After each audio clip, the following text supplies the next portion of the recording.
আজি আমাৰ এই পালপাৰাত জগন্নাথ মন্দিৰ আজি ৰথ যাত্ৰাৰ স্নান যাত্ৰা যি কাৰ্য সমাপন হ'ল। আমি তিনি ঠাকুৰক একেলগে দেখিছোঁ, আমাৰ জগন্নাথ, সুভদ্ৰা, বলৰাম। এই তিনি মূৰ্তি একেলগে যেতিয়া আমি দেখা পাওঁ বা টাচ কৰোঁ বা তেওঁৰ ওচৰত আহোঁ, আমাৰ মানৱ জীৱনটোৱে মুক্তি লাভ কৰে বুলি আমাৰ বিশ্বাস। আৰু মানৱ জীৱনৰ যেতিয়াই মুক্তি, যেতিয়া আমাৰ দুখ কষ্ট সকলোৰ পৰা মুক্তি পাওঁ, আকৌ আমি আশা কৰোঁ যাতে পুনৰ আৰু জন্ম নলওঁ, আমাৰ যেন আত্মাই মুক্তি পায়। তাৰ কাৰণে আমি এই ৰথ যাত্ৰা আমি প্ৰতি বছৰে পালন কৰা হয়। আৰু তাৰ আজি প্ৰভু তিনিগৰাকীকে জগন্নাথক স্নান কৰা হৈ গ'ল। হৈ পেলাই আমি 27 তাৰিখে ৰথ যাত্ৰা তেওঁলোকক আমি যাত্ৰা কৰাম, যাতে আমাৰ প্ৰভু ভক্তসকলে সকলোৱে তেখেতক দৰ্শন পায়।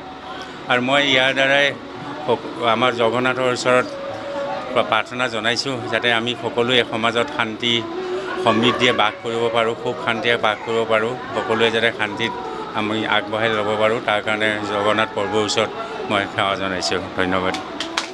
নমস্কার।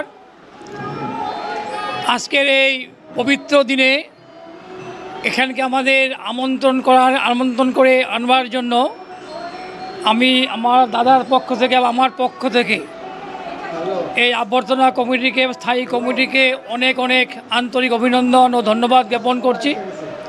সত্যি এই মন্দিরের পরিবেশ অত্যন্ত সুন্দর, এর পবিত্রতা, এর শুদ্ধতা আমাদের মনকে সবসময় আকর্ষিত করে।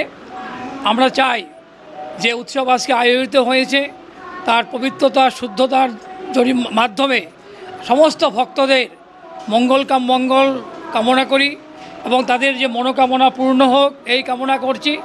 এবং জগন্নাথ প্রভুর কাছে আর বিনীত প্রার্থনা জানাচ্ছি তাদের সবাইকে সুখ শান্তিতে ভবিষ্যৎ জীবন আর আনন্দে ভরপুর করে, এইটুকু আমার কামনা।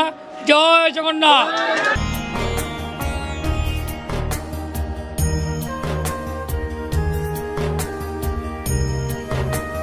আজকে আমাদের শ্রী শ্রী জগন্নাথ মন্দিরের জগন্নাথ দেবের স্নান যাত্রা, এই উৎসবটা আমরা প্রত্যেকেই মহা জাঁকজমকভাবে পালন করে থাকি এবং এই উৎসবে সবাইকে আমরা আসার জন্য অনুরোধ জানাই।